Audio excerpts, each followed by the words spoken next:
Pemirsa, salah satu penyakit yang menyumbang angka kematian tertinggi di dunia adalah penyakit jantung. Kalau seandainya selama ini Anda selalu mendengar ya yang katanya sih kalau penyakit jantung itu karena pola hidup yang tidak sehat. Contohnya, suka makan makanan yang berlemak tinggi, kurangnya aktivitas olahraga atau malas bergerak, tim rebahan gitu ya. Dan juga suka merokok, suka konsumsi minuman beralkohol. Nah, ini kan adalah hal-hal yang sering sekali kita dengar. Salah satu penyebab dari penyakit jantung. Selain dari hal-hal tersebut, katanya nutrisi juga memegang peranan penting loh pemirsa. Kira-kira nutrisi apa saja sih yang mungkin ya sebaiknya dikonsumsi lebih banyak pada penderita jantung, dan nutrisi apa saja yang mungkin sebaiknya harus kita kurangi supaya tidak terkena penyakit jantung. Pada pagi hari ini bersama dengan saya Alia Renomas di acara Sehat Pagi pemirsa, kita sama-sama akan membahas seputar nutrisi pada penyakit jantung. Sudah hadir bersama dengan Alia pada pagi hari ini ada Dr. Herni Suprapti MKes, dosen bidang farmakologi. Saya menyapa dulu Dr. Herni pada pagi hari ini ya pemirsa. Selamat pagi dok. Selamat pagi Mbak Alia, selamat pagi semuanya. Bagaimana kabarnya dokter? Alhamdulillah sehat. Alhamdulillah Mbak Alia sehat. juga sehat ya. Luar biasa sehat dan luar biasa bahagia pokoknya ya. Harus jawabnya seperti itu dok, katanya gitu itu ya? afirmasi ya dok Iya. ya. Walaupun kita itu istilahnya mungkin kurang fit atau kurang happy, lagi gloomy gitu ya, lagi bad mood, harus jawabnya luar biasa bahagia. Itu katanya gitu ya. afirmasi dok. Luar biasa. Iya harus dong dok supaya benar-benar luar biasa. Dan jangan lupa bahagia gitu. Iya betul dok, katanya soalnya bahagia itu katanya salah satu obat mujarab loh untuk kesehatan. Dokter setuju nggak? Setuju banget. Setuju ya dok pakai ya? banget. Setuju pakai banget kalau begitu. Dok, pada pagi hari ini kita akan membahas seputar nutrisi pada penyakit jantung ya dok ya. Dan kita mungkin bukan hanya membahas seputar nutrisi saja, tapi mungkin secara keseluruhan tentang penyakit jantung. Nah tadi Alia katakan bahwa katanya nih penyakit jantung ini menjadi penyumbang terbesar kematian tertinggi di dunia ya, terutama ya dok ya. Saya itu sempat mendengar dok, lagi-lagi nih saya mendengar ya dok ya, katanya penyakit jantung itu kan macam-macam ya. Ada yang namanya jantung koroner, serangan jantung, ada lagi yang namanya aritmia. Dok, sebenarnya kalau seandainya kita membahas seputar jenis-jenisnya, betulkah itu jenis-jenis dari penyakit jantung dok? Iya, memang benar. Jadi penyebab kematian terbanyak di dunia termasuk di Indonesia adalah dari serangan jantung ya. Nah, biasanya mungkin ya tadi benar ya Mbak Alia bilang jenis-jenis penyakit jantung seperti itu ya. Nah, pagi ini kita akan membahas mengenai hubungan makanan atau nutrisi dengan penyakit jantung. Ya. Biasanya pasien kalau sudah sakit terkena penyakit jantung mesti pertanyaannya, makanan apa sih yang dilarang gitu. Pasti kalau sudah konsultasi dengan dokter, sudah menyebutkan ini diagnosanya, lalu ini obatnya, ini terapinya, mesti kan belakangnya apa sih yang makanan apa sih yang dilarang gitu ya sebenarnya. Tapi cobalah kita lihat dari sisi lain, makanan apa yang boleh sebenarnya. Itu lebih banyak, sangat banyak jenis makanan yang boleh, bahkan bagus ya untuk para penderita penyakit jantung ya, bahkan bagus gitu loh ya, makanan-makanan ini. Jadi bukan yang dilarang. Kalau kita yang dilarang, saya kira sudah apal ya. Yang dilarang nggak boleh makanan berlemak, makanan gorengan. Saya kira sudah apal semua. Tapi cobalah kita lihat berikut ini adalah makanan-makanan yang baik dikonsumsi, terutama oleh para penderita penyakit jantung. Soalnya ya dok ya, kita itu sering sekali loh mendengarkan statement dari mungkin beberapa orang ya yang bilang katanya, wah mumpung kita sehat nggak apa-apa, udah bebas, nggak usah terlalu kayak picky eater katanya gitu, nggak usah terlalu milih makanan. Semua makanan itu bagus. Nanti kalau udah yang namanya sakit, baru ngerasain deh. Semuanya nggak boleh, ya kan? Kalau sekarang sebisa mungkin ya karena semuanya itu boleh, ya udah nggak apa-apa, semuanya itu ada manfaatnya untuk kita. Nah sementara ini tadi Dokter Herni katakan justru ya pemirsa, nutrisi pada penyakit jantung ini lebih banyak makanan yang boleh dikonsumsi daripada nggak bolehnya. Jadi akhirnya mana yang benar nih pemirsa, kita itu selama ini kan mikirnya nanti kalau udah sakit banyak nggak bolehnya nih makanannya daripada bolehnya. Ini bagaimana Dokter Herni? Jadi begini ya, itu pentingnya kita medical check up rutin. Jadi pemeriksaan rutin tahunan itu sangat penting ya. Kalau secara umum ya nggak boleh ini, nggak boleh itu, lihat dulu dong. Nah, kita sehat apa enggak? Oh, dilihat dari medical check up itu. Iya, kalau kita sehat nggak apa-apa. Bukan nggak apa, semua makanan nggak apa. Iya, ada benarnya ya. Semua makanan nggak apa-apa itu ada benarnya. Iya. Tapi seberapa banyak? Iya. Jadi jumlah itu juga penting. Jumlah itu oke. penting. Ya. Semua makanan enggak apa-apa. Asal jangan banyak-banyak. Itu saja sebenarnya. Jangan banyak-banyak. Iya toh. Kalau kita dilarang itu tambah kepingin. Iya benar. Iya enggak? Dilarang apa gitu, tambah kepingin. Tapi coba boleh apa gitu ya. Sudah nggak ada rasanya. Ini namanya manusia, iya kan? Iya, benar juga ya Dok ya, kita tuh kalau dilarang malah akhirnya kita penasaran ya. Iya. Nggak boleh makan ini, nggak boleh makan itu, akhirnya kita penasaran kenapa sih dibilang nggak boleh, pengen deh nyobain gitu ya Dok ya. Jadi kita check up, ya kita check up kalau kita nggak ada apa-apa ya nggak ada. Biasa aja lah makan biasa, makan biasa. Tapi ya itu jangan banyak-banyak. Oke, baik. Dokter Herni, kalau seandainya kita membahas nih penyakit jantung ya Dok ya, tadi seperti saya katakan itu kan ada jenis-jenisnya. Ada jantung koroner, ada juga aritmia gitu ya, ada juga serangan jantung lah ya Dok ya. Nah, dari beberapa jenis penyakit jantung itu yang penyumbang paling banyak terjadi, terutama di Indonesia itu penyakit jantung yang mana nih Dokter Herni? Karena memang ini mungkin terkait dengan nutrisi yang harus kita konsumsi atau mungkin yang sebaiknya kita konsumsi ya pemirsa ya, kita juga ingin tahu penyakit jantung jenis yang mana tuh yang paling banyak di Indonesia Dokter?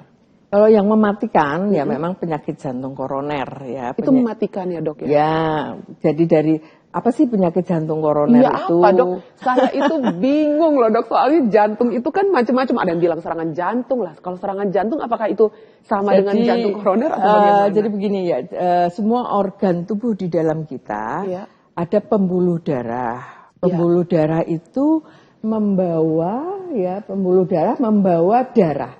Dari mana? Dari jantung ke seluruh tubuh. Oke. Darah itu isinya apa? Darah itu isinya oksigen dan nutrisi. Oksigen dan nutrisi. Untuk apa? Untuk memberi pasokan pada semua organ. Termasuk jantung sendiri. Ya. Jantung itu adalah organ tubuh yang kerjanya bahkan mulai sebelum lahir. Mulai sebelum lahir dia sudah bekerja. Oh iya, sampai akhir ya, nafas terakhir kita. Kalau organ lain bisa istirahat, bisa tidak bekerja, tidak apa-apa. Tapi jantung ini harus selalu berdenyut untuk memasok darah ke seluruh organ tubuh. Nah begitu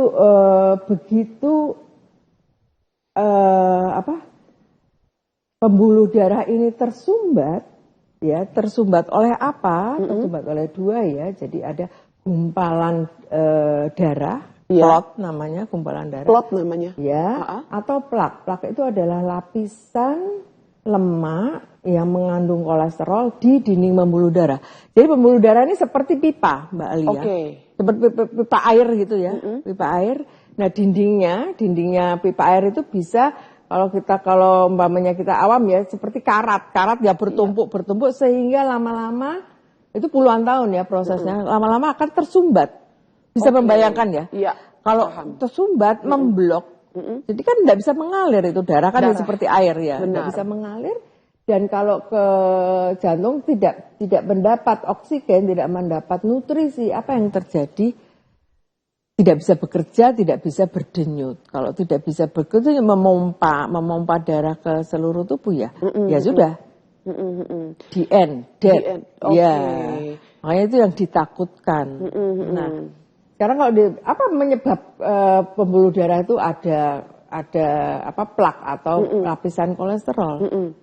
Ya sebagian besar memang dari puluhan tahun itu ya, bukan jadi prosesnya itu puluhan tahun. Ya? Manifestasi atas puluhan tahun yang sudah dilakukan. Bukannya kita makan tadi makan soto sorry saya harus menyebutnya nanti. Enggak, tadi saya pagi habis makan roti goreng, Dok. Ya, makan apalah. Itu langsung serangan jantung. Tidak langsung. Tidak langsung ya dia. Tidak langsung puluhan tahun. 20, 30, 40 tahun. Jadi kalau seandainya jantung koroner itu lebih kepada penyumbatan itu ya, Dokter? Penyumbatan, memang penyumbatan. Jantung koroner adalah penyumbatan pembuluh darah yang ada di jantung. Penyumbatan pembuluh darah yang ada di jantung. Yang ini sebenarnya bukan karena istilahnya investasi yang baru sebulan 2 bulan ya, Dok ya. Tapi ini adalah manifestasi akibat apa yang sudah dilakukan selama puluhan tahun di belakang. Benar, mungkin dari pola makan, kembali lagi ke nutrisi itu ya, Dok ya. Nutrisi adalah, ya benar sih kalau seandainya saya bilang ya pemirsa, ujung-ujungnya makanan benar.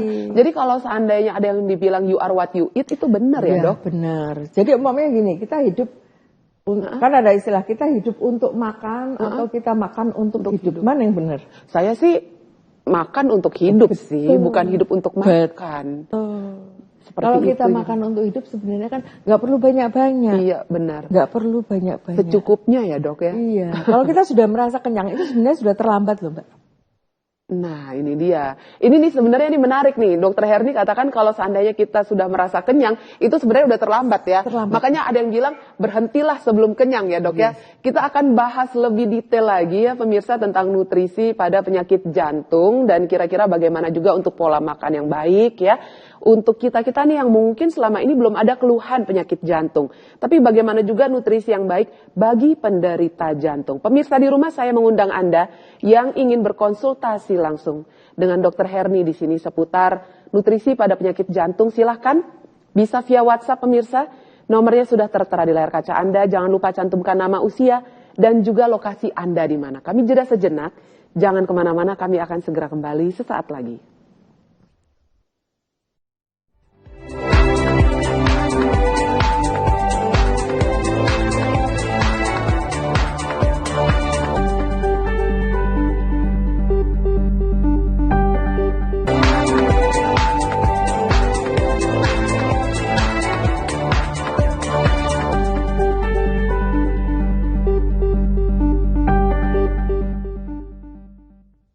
Pemirsa, jika Anda baru saja stay tune di Sehat Pagi, saya paham sekali ini kan lagi hari libur ya, mungkin lagi santai-santai gitu, ngumpul bersama dengan keluarga. Nggak apa-apa lah kita ini sekarang ngobrolinnya, ya sebenarnya bukan yang santai sih, ini serius tapi kita ngobrolnya secara santai. Karena memang pada pagi hari ini kami masih membahas seputar nutrisi pada penyakit jantung, pemirsa. Dan kalau seandainya selama ini Anda ini belum paham tentang nutrisi ya. Kalau seandainya jujur aja di pemirsa, kita hidup ya di Indonesia ini memang saya melihatnya jarang sekali orang-orang yang paham tentang nutrisi. Dilihat saja dari piringnya ya. Kalau seandainya kita makan itu kayaknya lebih banyak karbohidratnya deh daripada proteinnya. Lebih banyak karbohidratnya daripada mungkin seratnya. Padahal nutrisi ini penting sekali untuk menunjang bagaimana metabolisme tubuh kita. Kalau saya sih bacanya seperti itu. Tapi bagaimana juga dengan penyakit jantung. Tadi saya sempat menyinggung tentang penyakit jantung koroner itu apa sih ya? Saya tanya kepada Dokter Herni nih. Dokter Herni katakan itu biasanya kalau penyakit jantung koroner penyumbatan pada pembuluh darah. Ini adalah yang mungkin selama ini dengan pola makan yang tidak teratur, dengan pola makan yang suka makan yang berlemak tinggi, akhirnya mengakibatkan tersumbatnya pembuluh darah pada otot jantung, dan itu mengakibatkan jantung jadi susah untuk memompanya. Hal ini bisa mengakibatkan penyakit jantung koroner. Saya bertanya dulu kepada Dokter Herni, benar nggak dok? Tadi itu yang saya ingat ya dari penjelasannya Dokter Herni ya. Benar, Mbak, itu karena perjalanan panjang ya dok ya. Dok, kalau seandainya kita bahas sejenak deh tentang jantung koroner ya dok ya. Karena memang ini kan penyakit yang jantung yang salah satu yang mematikan juga dok. Yes. Ada faktor resiko apa saja nih sekiranya yang bisa mengakibatkan jantung koroner, Dokter Herni? Ya, tentu saja ya. Jadi faktor-faktor resiko untuk terjadinya untuk timbulnya kejadian serangan jantung atau penyakit jantung koroner. Ya. Yang pertama, faktor resiko ini dibagi dua ya Mbak. Ada yang bisa kita ubah dan ada yang tidak bisa kita ubah. Oke. Kita mulai dari yang mana dulu, yang tidak bisa kita ubah, Ubah. jadi sudah takdir ya. Apa? Jenis kelamin. Jenis kelamin, itu Yes. nomor 1 ya dok ya? Iya. Jenis kelaminnya apa nih? Apa kira-kira? Kalau kita berpikirnya ya, kalau seandainya penyakit jantung itu kan identiknya dengan perokok. Perokok itu biasanya banyak laki-laki daripada gitu wanita ya. gitu. Makanya nih jenis kelamin saya berpikirnya Oke. mungkin Ya, laki-laki. sebenarnya laki-laki lebih tinggi, lebih berisiko untuk terjadi serangan jantung atau penyakit jantung koroner, atau kita singkat dengan PJK ya, penyakit jantung koroner. Oke. Yes, laki-laki. Laki-laki. Perempuan lebih terlindungi. Kenapa? Perempuan punya hormon estrogen. Ya, dia melindungi dari penyakit jantung. Jadi sebenarnya perempuan lebih aman sampai tiba waktu menopause. Jadi sudah habis hormon estrogennya, maka risiko untuk mendapat serangan jantung akan sama dengan laki-laki. Oke. Jadi kita terlindungi, kita berdua, Mbak Alia terlindungi sampai kita menopause. Oh berarti berdoa aja semoga menopause-nya lama gitu ya dok ya? Enggak, tapi kita bisa melindungi kita dari penyakit jantung. Ya, seperti ini kan prosesnya panjang, enggak ujuk-ujuk terus menopause terus serangan jantung. Ya enggak. Enggak ya? Ya. Itu faktor yang kita tidak bisa kita ubah ya, penyakit jenis Faktor kelamin. resikonya ya dok ya? Lalu yang bisa kita ubah ini banyak sekali. Antaranya sudah disebut tadi merokok. Iya, Itu faktor resiko nomor 1 ya. Jadi kalau di UGD ada pasien serangan jantung, di anamnesa diwawancara, merokok supaya nggak usah kita merokok atau tidak, tapi kita menanyanya sehari merokok berapa batang atau berapa bungkus gitu. Itu faktor risiko yang bisa kita kendalikan, bisa kita ubah, bisa kita kendalikan. Saya tidak merokok ya dok, tapi kayaknya mungkin lingkungan saya itu banyak sekali, apalagi ruang lingkup pergaulan zaman sekarang kan macam-macam ya, jadi second hand smoker itu bagaimana dok? Itu risikonya lebih tinggi bahkan dari. Tapi ya salah ya sudah kalau gitu saya merokok aja, bener. Ya nggak bisa gitu. Nggak bisa gitu ya dok ya? Nggak bisa gitu. Jadi rokok itu sebenarnya ada pembunuh yang legal. Serem banget nggak sih? Pembunuh yang legal. Serem banget bener. Ya silakan kalau mau merokok, tapi siapkan asuransi untuk kesehatan. Dan itu asuransinya. Dan banyak ya mudaratnya merokok ya. Sekarang kalau ini yang mungkin adik-adik atau anak-anak yang belum dapat pekerjaan ya, hati-hati ya. Apalagi rokok sekarang mahal loh dok. Oh mahal ya? Mahal banget. Dapat bocoran dari teman saya bilangnya, katanya rokok zaman sekarang itu harganya mahal dibanding zaman dulu ketika saya itu masih anak-anak gitu. Pas anak-anak sekarang, dulu itu masih belasan ribuan. Sekarang itu udah hampir 50 ribuan dok harganya rokok itu. Ya mungkin kalau kita mau melamar pekerjaan. Iya betul. Nanti kan dilihat merokok atau tidak.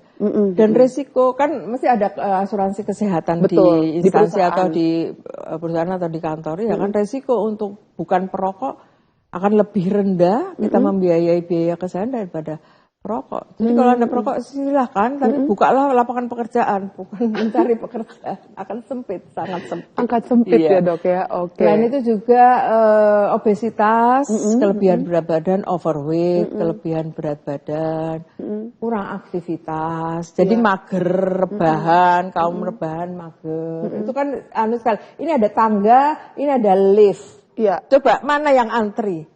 Orang itu pasti yang ngantri itu lift loh dok. Padahal cuma 2-3 lantai. Sekarang bagus kan ada aplikasi di HP yang bisa mengukur kita jalan berapa langkah. Biasanya smartwatch juga ada ya dok ya? Ya lebih mahal lagi ya. Itu kan sebenarnya simpel ya.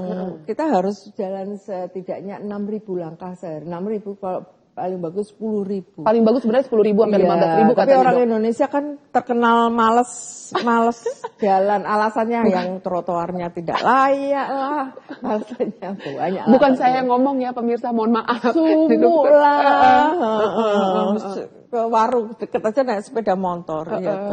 Iya benar. Ya itulah yang dikatakan lah, lift tangga. Lift pasti. Iya. Nyari parkiran yang deket sama pintu. Iya, bisa pintunya di mana? lebih deket. Seperti itu. Padahal hal-hal seperti itu mungkin bisa kita minimalisir ya dokter ya. Betul. Aktiflah, geraklah. jalanlah, melangkahlah. Itu belum saya ngomong olahraga, kita kan harus olahraga paling tidak sederhana sebenarnya 30 menit 3 kali seminggu itu minimal. Oh, 30 menit 3 kali seminggu itu minimal ya? Iya. Nggak perlu lama-lama ya sebenarnya, Dok? Sebenarnya. Terus tambah lagi. Tambah lagi apa? Ya tambah lagi, umpamanya sudah bisa 3 kali seminggu 30 menit ya ditambah lagi 4 kali, 5 kali, terus setiap hari gitu. Setidaknya bergerak gitu ya, Dok Iya, ya? setidaknya bergerak, jangan mager, Jangan mager. jangan rebahan. Jangan Ya, rebahan. apalagi ini Benar. hari Minggu, waktunya mager ya enggak. Hari Minggu ya waktunya gerak. Bukan hari Minggu, Dok, rasanya hari Minggu. Ini masih Kamis istilahnya Minggu ya. ini masih istilahnya kita masih di pertengahan minggu tapi terasanya hari Minggu ya, Dok ya, karena memang istilahnya jalanan juga sekarang ini lengang pemirsa. Kita memang lagi libur lah istilahnya ya. Jadi ingat kalau seandainya pas lagi libur mau jalan-jalan ke mall, jangan cari parkiran yang dekat dengan pintu masuk mall ya. Harus bergerak pemirsa. Jangan biasakan badan itu katanya males untuk dibawa bergerak. Dok, yang saya dengar juga katanya badan itu tergantung kita yang bawa ya, Dok ya. Kalau seandainya kita males gerak, akhirnya tuh badan itu jadi slow gitu. Jadi kalau sekali gerak dikit juga ngos-ngosan seperti itu. Kalau kita banyak bergerak sebenarnya kan pembuluh darah lancar. Nah, kaitannya ke situ ya, Dok ya. Iya. Nah, kalau seandainya kita banyak bergerak, pembuluh darah lancar, terus kaitannya ke jantung bagaimana? Menurunkan risiko terjadinya clot atau sumbatan itu. Kan lancar.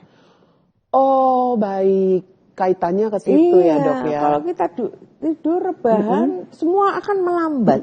Semua metabolisme melambat. Aliran darah melambat. Semua akan melambat.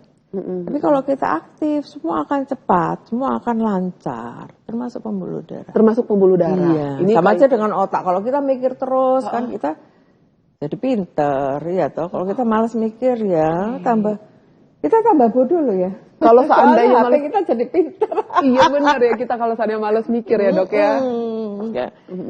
Otak kita masih original jarang dipakai.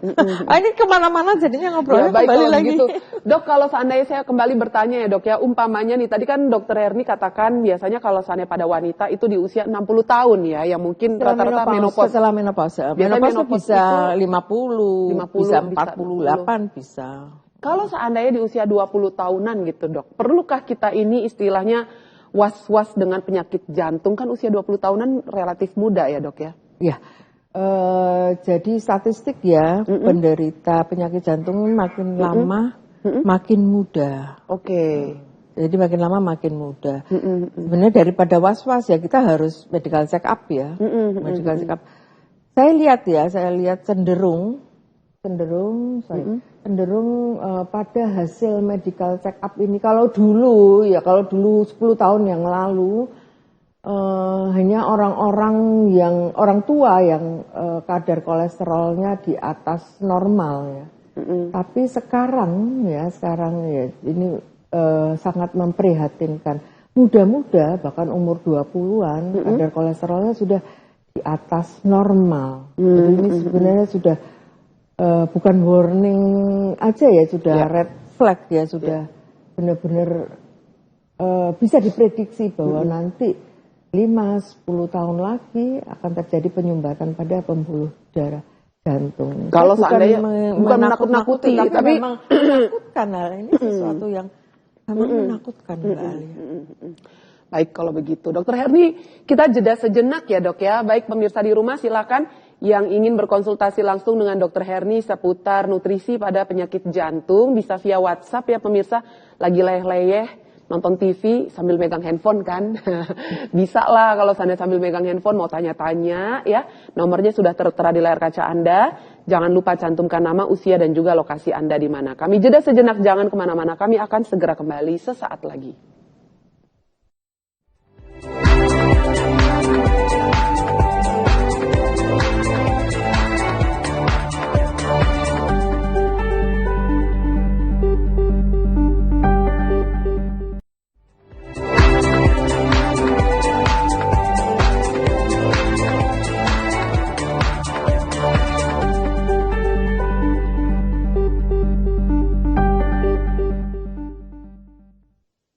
Pemirsa, kita belum membahas seputar nutrisi apa saja ya kira-kira ini yang mungkin sebaiknya dikonsumsi lebih banyak bagi penderita penyakit jantung. Karena memang kalau seandainya penyakit jantung ini tadi Dokter Herni itu katakan emang serem Mbak kalau seandainya kita bahas tentang penyakit jantung. Emang serem, makanya itu penting juga ya bagi kita untuk check up dan mengetahui sebenarnya bagaimana sih kondisi jantung dan juga kondisi kesehatan kita nih pemirsa. Karena tadi Dokter Herni katakan kalau seandainya usia 20 tahun ya udah terkena macam-macam keluhan, umpamanya nih udah ada kolesterol. Nah kolesterol itu kan nanti ujungnya bisa kemana-mana, salah satunya bisa ke penyakit jantung. Kita bisa forecast sebenarnya nih pemirsa. Forecast nih istilahnya kita bisa istilahnya menerawang ke depannya. Kira-kira seperti apa. Kalau seandainya usia 20 tahun udah terkena kolesterol begini, wah nanti saya usia 30 tahun bagaimana nih kondisinya. Apalagi kalau seandainya Anda malas untuk bergerak. Nah ini adalah salah satu faktor resiko yang tertinggi juga ya pemirsa kalau seandainya malas bergerak selain dari merokok. Sekarang saya akan membacakan WhatsApp yang sudah masuk pada pagi hari ini yang ingin ngobrol, ingin konsultasi langsung nih dengan Dokter Herni di sini. Selamat pagi Ibu Nana. Ibu Nana dari Bekasi. Ibu Nana ini usianya 59 tahun, Dokter Herni. Oh iya. Selamat pagi Bu Nana. Selamat pagi dokter, saya izin bertanya dok. Makanan apa aja yang dipantang bagi yang menderita pembengkakan pembuluh darah dan seberapa banyak untuk minum air putih dokter? Mohon pencerahannya. Terima kasih. Ini kayaknya penting juga dok untuk bagaimana seberapa banyak untuk konsumsi air putih. Okay. Karena kan kita itu biasanya males banget loh dok minum air putih ya kan. Senangnya minum minuman yang manis, yang berwarna. Nah ini mungkin bisa dijawab Dokter Herni pertanyaan dari Bu Nana. Kira-kira apa aja nih makanan yang dipantang bagi yang menderita? Yang nggak boleh, makanan yang nggak boleh bagi yang penderita pembengkakan pembuluh darah. Oke. Dari tadi ya Mbak Alia, kita kok serba makanan yang tidak boleh. Oke. Kalau saya biasanya pada pasien ya, saya konsultasi individual. Jadi menurut ke kondisi pasien itu ya. Jadi sebenarnya diagnosanya apa dan hasil laboratoriumnya bagaimana. Saya akan kembali lagi ya Bu ya, mungkin bisa mulai dari kita bangun lalu kita minum atau sarapan lalu makan siang, makan malam, itu dari situ Mbak berangkatnya sebenarnya. Sebenarnya itu tadi, semua makanan enggak apa-apa. Semua makanan enggak apa-apa, asal jumlahnya tidak terlalu banyak. Ya, jumlahnya tidak terlalu banyak. Dan pada umumnya, misalnya begini, terlalu asin, terlalu manis, terlalu gurih, itu sajalah. Itu sajalah, iya toh. Itu sajalah. Kalau ya semua sudah tahu ya, terlalu berlemak, terlalu berbumbu banyak. Nah sebenarnya ya Bu Nana, banyak sekali makanan yang kita boleh, bahkan bagus. Ya misalnya apa? Kita mulai dari minuman. Kopi itu boleh loh Mbak untuk kopi itu nggak apa-apa. Nggak apa-apa ya dok ya. Dan jangan ngopi nanti penyakit jantung, enggak. Kopi itu nggak apa-apa. Bahkan sebenarnya bagus. Kopi itu bagus. Tapi mungkin dilihat kopi yang seperti apa ya dok ya? Ya karena kalau zaman sekarang itu orang-orang yang suka minum kopi krim. Sasetan, yang sasetan itu ya banyak gulanya, kadar gulanya tinggi gitu loh. Justru banyak yang sasetan banget. Itu kadar gulanya tinggi. Ya iyalah, itu kan manis banget. Manis pakai banget. Kadang tuh ngerasa ini nggak manis loh dok, tapi gulanya nggak kelihatan loh dok. Rasanya manis banget ya bagi saya, manis banget. Kopi boleh ya, tapi ya lihat penyakit jantungnya seperti apa ya Bu ya. Jadi ini semua makanan tidak menggantikan obat untuk jantungnya. Jadi jangan sampai seperti itu. Ya. Kalau sayur yang bagus untuk jantung itu brokoli, bayam, waluh itu bagus loh. Labu ya dok ya. Labu ya. Waluh yang warna apa nih dok? Orange ya. Ya berwarna orange. Kalau yang warna orange vitamin A dan C dan B kompleks. Karena kalau waluh yang warna orange itu kan biasanya suka dibikin kolak ya dok ya. Bener ya? Iya. Dikukus waluh itu sebenarnya sudah manis ya, kan. Manis ya benar. Ya, jadi dikukus aja itu bagus untuk jantung. Terus bayam asparagus, kalau sayur-sayur, wortel yang berwarna ya. Terus tadi apa? Red pepper. Itu paprika. Paprika yang merah itu bagus untuk jantung. Coklat, apalagi ya. Susu kedelai. Susu kedelai itu bagus. Ya, jadi banyak sebenarnya Bu Nana yang boleh. Jadi jangan nggak usah fokus pada yang nggak boleh ya. Ya nggak boleh itu tadi terlalu asin, terlalu manis, terlalu gurih. Terlalu banyak Pokoknya, juga. Ya, Nggak boleh ya dok ya. Banyak, Nah bagaimana dengan konsumsi minum air putih nih dok? Kira-kira seberapa banyak gitu? Berapa liter sih dok sebenarnya? Ya umum ya 2 liter ya. Jadi 8 gelas air putih. Dalam sehari? Ya dalam sehari. Sehari kan 24 jam. Kan tidak langsung minum itu. Ya tidak langsung ya, dok. minum. Tapi ada orang-orang yang tidak bisa minum air putih merasa mual ya. Ini bisa disiasati sebenarnya. Bagaimana? Dok? Dikasih tomat. Tomat itu juga bagus untuk jantung. Jadi kan air putih, cemplungin tomat, irisan tomat. Kan sudah lain. Ada rasanya sedikit. Dan tomat bagus untuk jantung. Asal jangan tambah gula. Padahal enak banget dok, tomat itu ya dipotong-potong tambahin gula. Atau lemon, atau orange apa? Jeruk, iya kan jeruk diiris-iris masukkan ke air putih. Jadi bukan judulnya ya air putih, tapi kan sudah berasa. Jadi tidak menimbulkan nek atau rasa penuh di. Jadi kalau seandainya untuk minum air putih itu 2 liter ya dok ya? 2 liter, selama 24 jam. Selama 24 jam. Tapi itu adalah murni air putih ya dok ya?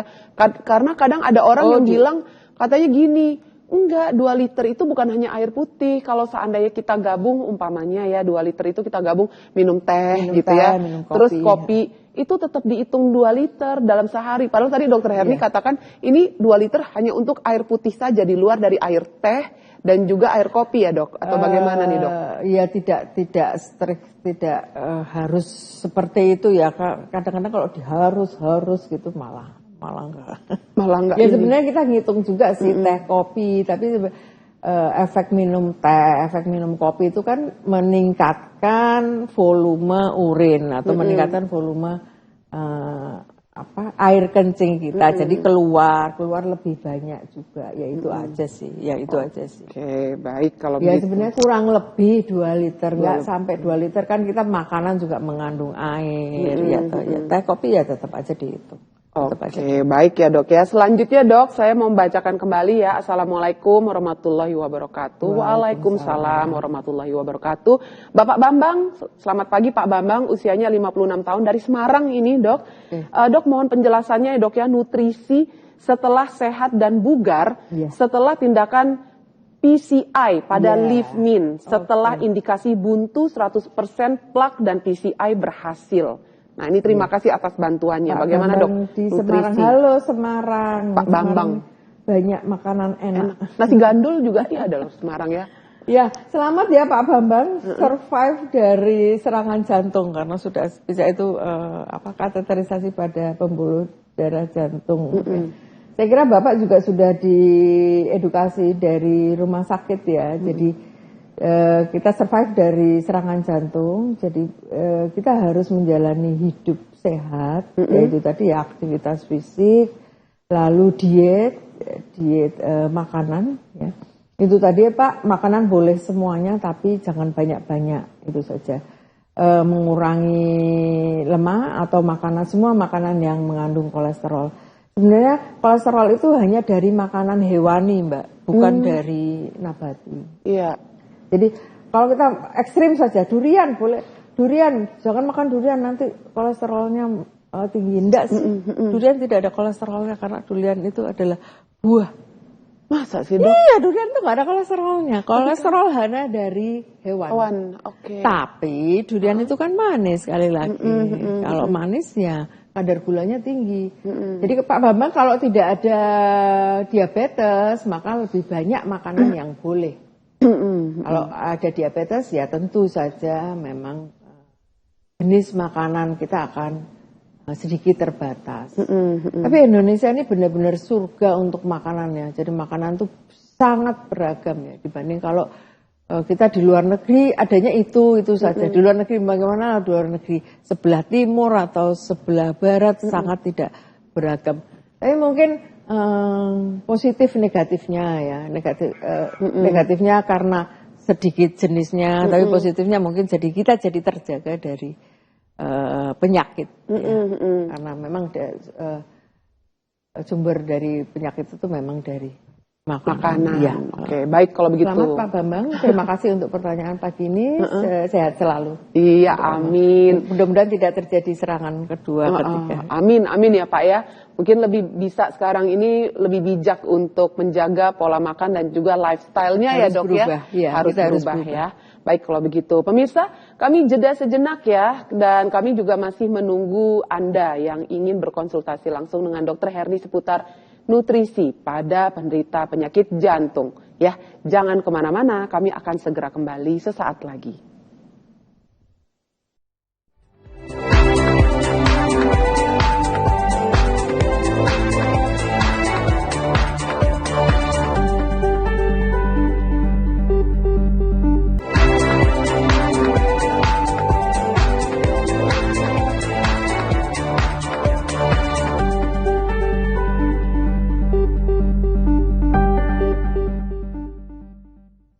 Pemirsa, kalau seandainya kita membahas seputar nutrisi pada penderita penyakit jantung, ini sebenarnya menarik ya. Tadi saya sempat mendengarkan, didapat bocoran dari Dr. Herni yang bercerita katanya, kemarin saya baru pulang dari Maroko, ceritanya seperti itu ya pemirsa.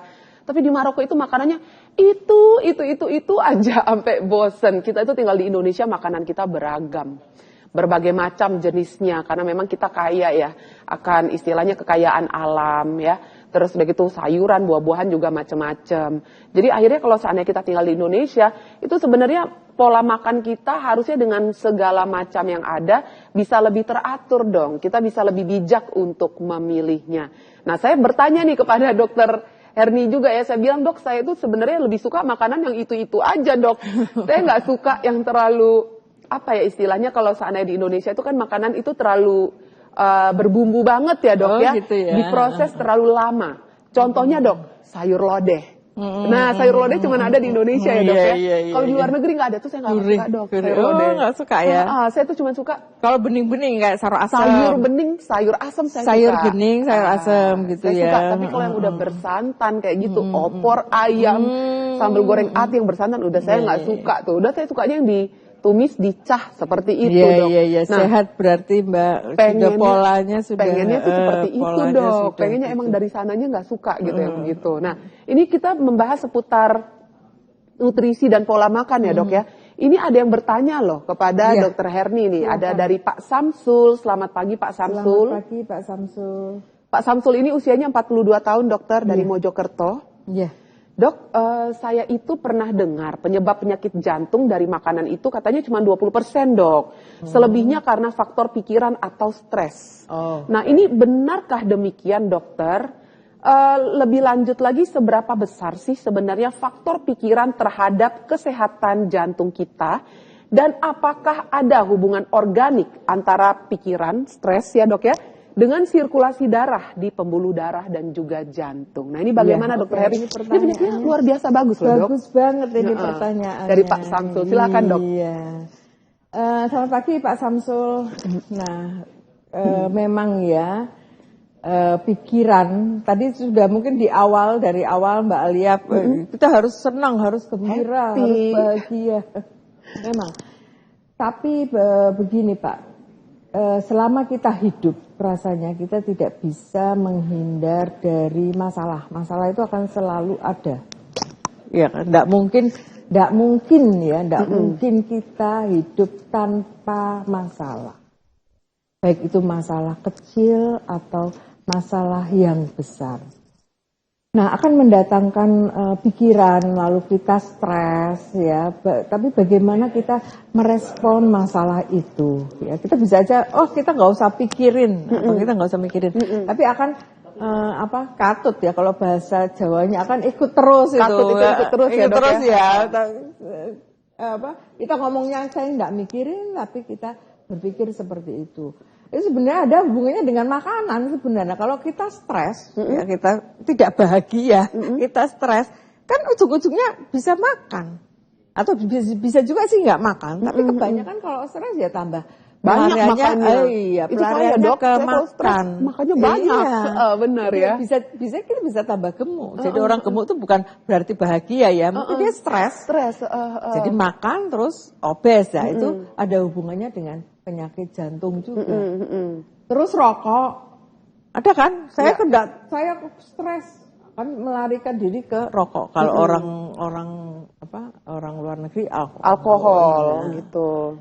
Memang Pak, memang ada hubungannya dengan pikiran ya. Tapi ya tidak benar ya kalau hanya 20% lebih dari itu dari pikiran itu tidak benar. Berarti dok, seberapa besar sih faktor pikiran terhadap kesehatan jantung kita? Tidak sebesar itu, lebih besar makanan. Tidak sebesar itu. Oh oke, Tidak sebesar baik. itu. Karena selama ini kan kita itu dapat omongannya katanya nggak usah stres. Kalau sana stres nanti malah penyakitnya macam-macam. Jadi kita tuh ada penyakit A dibilang itu soalnya karena kamu stres sih, disalahinnya begitu. Ya, macam-macam sih, bukan hanya jantung ya, bisa aja kanker, GERD. Tahu yang lagi happening GERD, semua orang aku GERD, asam lambung ya kan, asam lambung yang berlebihan. Ya benar, asam lambung berlebihan itu juga bisa gejalanya seperti penyakit jantung atau sebaliknya gejala penyakit jantung seperti gejala asam lambung yang berlebihan. Ya semua dari pikiran, ya benar. Kebiasaan makanan pun dari pikiran. Aktivitas fisik kita juga dari pikiran. Nah apa nih dok kira-kira hubungan antara stres dengan sirkulasi darah di pembuluh darah di jantung? Ada kaitannya nggak nih, Dokter Herni? Ya, kalau stres kita akan mengeluarkan hormon-hormon yang tadi ya, hormon-hormon tidak bahagia itu ya Pak ya. Itu akan mempengaruhi pembuluh darah ya. Jadi elastisitas pembuluh darah. Pembuluh darah itu kan bisa menegang kaku atau bisa fleksibel mengikuti pembuluh darah. Ya. Memang ada hubungannya ke kekakuan pembuluh darah. Kalau diselami lebih lanjut. Jadi memang kita perlu refreshing, perlu Healing. piknik. Healing. Kita perlu. Tapi kan tidak kebanyakan. Nanti kebanyakan healingnya daripada kerjanya. Perginya healing ya kan, nantinya pulang-pulangnya kantong jadi kering ya dok ya. Stres lagi. Karena kebanyakan healing nih dok. Healingnya biayanya lebih besar daripada dana tabungannya. Iya bener dok. Baik, selanjutnya ya dok ya, dari Bapak Sunata. Selamat pagi Pak Sunata dari Madiun. Pak Sunata dari Madiun ini umurnya 68 tahun dokter. Hebat. Bercerita begini dok, saya ini sering berdebar-debar dok, 4-6 kali sebulan. Nah saya ini harus gimana ya dokter? Terima kasih. Mungkin sering berdebar jantungnya. Nah ini bagaimana dokter Herni untuk Bapak Sunata? Ya, pertama kali cek apa ya? Jadi cek kesehatan rutin yang dasar saja, termasuk rekam jantung. Ya, karena Bapak ada gejala berdebar-debar ini. Jadi nanti akan diketahui dari hasil laboratorium dan hasil rekam jantungnya ini. Untuk nanti ditegakkan diagnosa apakah berdebar-debar ini dari jantung, bisa juga dari organ lain sebenarnya. Bisa dari organ lain. Jadi sangat berbeda ya nanti penanganannya, apakah ini karena berdebarnya karena jantung atau karena penyakit di luar jantung. Oke. Atau karena ketemu Mbak Alia berdebar-debar itu lain lagi. Masa sih Pak? Melihat dari layar kaca aja masa bisa berdebar-debar? Dokter Herni bisa aja. Dok, tapi kalau seandainya kita sekarang kembali kepada nutrisi ya dok ya. Zaman sekarang itu kan macam-macam ya. Ada namanya katanya diet. Yang disinyalir mungkin awalnya itu untuk estetik ya pemirsa. Tapi belakangan katanya ini untuk kesehatan juga. Adalah yang namanya intermittent fasting. Dokter Herni pasti pernah dengar ya. Ada lagi yang namanya diet keto. Terus juga ada yang namanya diet vegan. Nah dok, kalau seandainya kita membahas seputar diet vegan yang katanya nih dengar-dengar bisa mencegah penyakit jantung. Untuk melakukan diet vegan ini bisa salah satu cara kita untuk mencegah penyakit jantung. Apakah betul atau tidak itu dok yang selama ini kita selalu dengar di masyarakat? Vegan itu kalau nggak salah sama sekali tidak ada protein dari hewani ya? Iya betul, minum susu pun tidak gitu dok. Oke, kita sebenarnya perlu semua ya, perlu semua mineral, perlu semua vitamin. Ya. Kalau memang ketat banget feedingnya, kita tidak mendapat yang kita perlukan dari protein hewani itu. Memang hanya sedikit sih, kita butuhkan hanya sedikit. Dan hanya sedikit itu kalau kita tidak dapat juga ada konsekuensinya, ada akibatnya yang akan kita tanggung. Jadi segala sesuatu yang ketat itu tidak bagus. Karena bagaimanapun sedikitnya kolesterol pun kita butuh itu. Kolesterol itu bukan kita tidak boleh nol, kita tidak boleh nol karena itu ada fungsinya bagi tubuh kita. Kita butuh tapi sedikit. Dan yang sedikit itu harus ada. Jadi diet apapun. Puasa itu bagus sekali. Puasa itu bagus sekali. Silahkan kalau mau puasa intermittent, sehari makan, sehari tidak. Gitu ya. Itu kalau di Islam namanya puasa Daud katanya ya. dok ya. Apa-apa, jadi sehari kita puasa, nanti besoknya enggak, selang-seling seperti asal jangan balas dendam ya. Maunya hari ini puasa, terus besoknya all you can eat. All you can itu nggak bagus banget loh. Nggak bagus. Nggak bagus banget soalnya kan kita merasa sudah membayar dan harus makan sebanyak-banyaknya. Oh jadi ogi ya dok ya, ogah rugi pokoknya. Ya, ogah rugi itu nggak bagus juga. Nggak bagus juga. Pokoknya Pak Ogah nggak bagus intinya ya pemirsa ya, karena Pak Ogah mintanya cepek gitu. Kalau zaman sekarang mintanya harusnya lebih ya dok ya, bukan cepek lagi. Baik kalau begitu, ini seru sekali ya obrolan kita pemirsa. Saya tadi tuh juga mau bertanya nih kepada Dokter Herni, dok kalau seandainya nih umpamanya zaman sekarang kan banyak nih yang namanya olahraga adrenalin ya, atau mungkin istilahnya ke tempat wisata yang memacu adrenalin. Apakah ini menjadi salah satu hal yang bisa mengakibatkan penyakit jantung atau tidak ini ya? Sesaat lagi tetap di Sehat Pagi.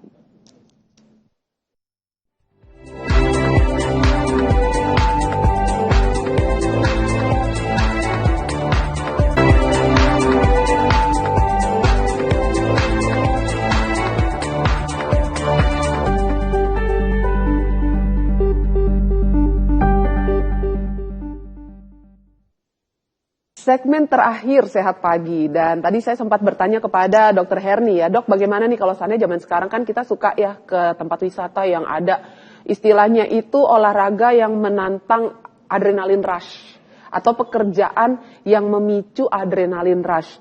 Apakah hal-hal tersebut bisa mengakibatkan sakit jantung atau tidak nih dokter? Bagaimana dok? Karena saya tuh salah satu orang yang nggak berani kalau udah ikutan yang wisata-wisata yang adrenalin rush gitu, takut jantungan katanya gitu. Apalagi umur sudah tidak muda lagi ya pemirsa. Nah itu bagaimana Dokter Herni? Ya sih, ya jawabnya ya bisa ya. Ya. Jadi sebenarnya ada peringatan ya pada itu kalau di tempat wisata kayak apa roller coaster gitu ya. Begitu-gitu dong. Itu ada peringatan sebenarnya tidak boleh untuk orang dengan penyakit jantung. Ya. Oh, oke. Sekarang kalau olahraga sendiri, olahraga itu harus. Olahraga is a must. Ya, kita harus olahraga. Nah, olahraga apa yang kita pilih ya? Olahraga lah yang menyenangkan kita. Mungkin tidak sama dengan teman kita. Iya. Ada yang seneng goes, ada yang seneng lari. Ya, cobalah. Olahraga itu harus menyenangkan kita. Kalau kita senang bersama-sama teman ya. Kan banyak olahraga tuh macamnya banyak dan bisa diukur ya berapa energi kalori yang kita keluarkan dengan kita sangat dimudahkan dengan semua aplikasi, ada gratisan, ada berbayar, itu bisa kita ukur. Olahragalah yang rutin, yang menyenangkan. Jadi kalau nggak pernah jangan langsung lari, mau lari 1 jam langsung gitu, habis gitu besok berhenti. Nah itu yang menyebabkan lonjakan-lonjakan. Oke, dok. Ini saya kembali membacakan WhatsApp ya dok ya. Ada Bapak Haji Eko dari Denpasar. Selamat pagi Pak Haji Eko. Ini usianya 60 tahun. Dok mau tanya, dok kalau seandainya untuk makan ikan dan daging itu kira-kira seminggu berapa kali ya dok ya? Dan berapa takaran sekali makan? Karena memang nih usianya kan sudah 60 tahun ya Dokter Herni. Nah bagaimana nih dok? Ada saran nggak? Ikan bagus sekali Pak. Jadi ikan itu bagus untuk jantung beberapa jenis ya. Misalnya salmon, tuna itu memang bagus untuk Ikan kembung nutrisi. juga oke ya dok ya? Semua ikan bagus, semua ikan bagus. Berapa kalau biasanya kita seminggu 3 kali seminggu 3 porsi, jadi masing-masing 1 porsi ikan. Ya. Kalau daging lebih kurang lagi ya Pak ya, lebih kurang dari ikan. Jadi harus lebih banyak ikan, sayuran, buah, dan daging di bawahnya ikan, daging atau ayam atau yang berlemak, daging-dagingan di bawah itu. Jadi terutama memang paling atas adalah buah dan sayur, kemudian bawahnya lagi ikan, kemudian bawahnya lagi daging dan ayam. Oke, baik selanjutnya ya dok ya. Dok, ini ada Bapak Heri dari Surabaya mau bertanya dok, penyakit jantung saya ini nggak biasa kontrol, soalnya kan di rumah sakit kalau kontrol, dan saya kontrol sendiri obatnya itu kalau seandainya obatnya habis dan saya tidak minum obatnya lagi, itu pengaruhnya apa dok kira-kira? Ya, jadi kalau kita punya penyakit jantung atau hipertensi atau diabetes yang memang harus minum obat rutin, ya itu memang harus kita jalani ya. Jadi jangan menjadi suatu beban bahwa minum nanti ketergantungan atau tidak apa-apa. Jadi kalau kita masih survive, kasarnya kita masih hidup, misalnya dapat beraktivitas, yaitu karena obat yang kita minum secara rutin. Jadi jangan sampai kita menghentikan obat sendiri tanpa konsultasi dengan dokter yang merawat kita. Ini era BPJS ya, jadi tidak ada alasan menghentikan obat. Ya, tidak ada alasan menghentikan obat karena semua obat jantung dan banyak penyakit lain itu di-cover oleh BPJS. Baik. Akibatnya apa kalau kita menghentikan minum obat, maka akan timbul penyakit itu akan timbul lagi. Yang selama ini tenang-tenang saja kita bisa beraktivitas sehari-hari normal, itu kan tujuannya kita bisa hidup normal sehari-hari mandiri ya, sehat ya, ataupun tapak sehat ya tidak apa-apa lah, kita punya penyakit diabetes, hipertensi tapi kita masih bisa beraktivitas, itu sesuatu yang capaian tertinggi kita. Jadi jangan sampai putus obat ya Pak ya. Silahkan kembali ke fasilitas kesehatan, ke puskesmas atau ke rumah sakit. Memang harus antri ya, memang harus kita jalani itu. Yang penting kita bisa mendapat obat itu. Baik kalau begitu. Terima kasih banyak ya Dr. Herni. Sama-sama. Dr. Herni Suprapti MKes. Beliau adalah dosen di bidang farmakologi. Ya. Dr. Herni ini dosen di mana dok? Di Fakultas Kedokteran Universitas Wijaya Kusuma, Surabaya. Kalau mau konsultasi silahkan ke kampus. Nah, dokternya lengkap, dokter spesialisnya lengkap. Ini kalian promosi ya. Baik kalau begitu. Terima kasih banyak Dokter Herni.